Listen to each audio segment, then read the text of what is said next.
Саламатсыздарбы? Менин атым Бекзада. Эч эсимден чыкпаган жашоомдогу таасирлүү бир окуяны айтып берейин. Бир күнү Эрмек сен курбуларың менен эс алып келчи деп калды. Мен кызым Каникейди төрөп, бала менен үйдө отургам. Төрөттөн кийин боло турган стресс да бар эле.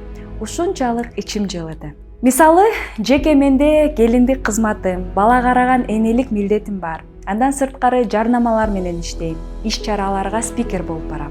Мунун баары менин мойнумдагы чоң жоопкерчилик да. Жолдошум өзүмө мурдагыдай убакыт бөлө албай калганымды байкаптыр. Анан сүйүнүп, эс алганы кеттим. Эрмек болсо кызыбызды карап калды. Өзү тамактандырып, уктатып. Ошол учурда мен жолдошума ыраазы болдум. Жоопкерчиликти бөлүшүү жана бири-бирибизге колдоо көрсөтүү канчалык маанилүү экенин түшүндүм. Биз ата-энебиз менен чогуу турабыз, өзүңүздөр билгендей эле. Эрмек кээде чарчадым бүгүн тамак жасабай эле кой деп аяп турат. Кайын журтум атам менен апам мага аябай колдоо көрсөтүшөт.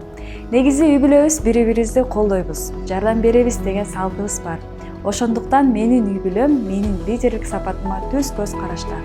Тоскоолдук кылышпайт. Тескерисинче менин идеяларымды, долбоорлорумду, ишимди колдогондоруна аябай ыраазымын. Мойнунда көп жоопкерчилик бар экенине карабай дайыма аракет кылган кыргыз аялдарынын баары мыкты. Баарында лидерлик сапаттар бар. Тегерегиңизди караңыз. Бул лидерликти дароо байкоого болот. Аялдар көкүрөгүн кагып мен лидермин дебейт, болгону башкалар анын аракетин жана ниетин баалап колдоо көрсөтүшсө, анын жүрөгү жылыйт. Колдоо эң сонун сөз, колдоо эң сонун аракет демекмин. Колдоо бар жерде эл кыздары бар.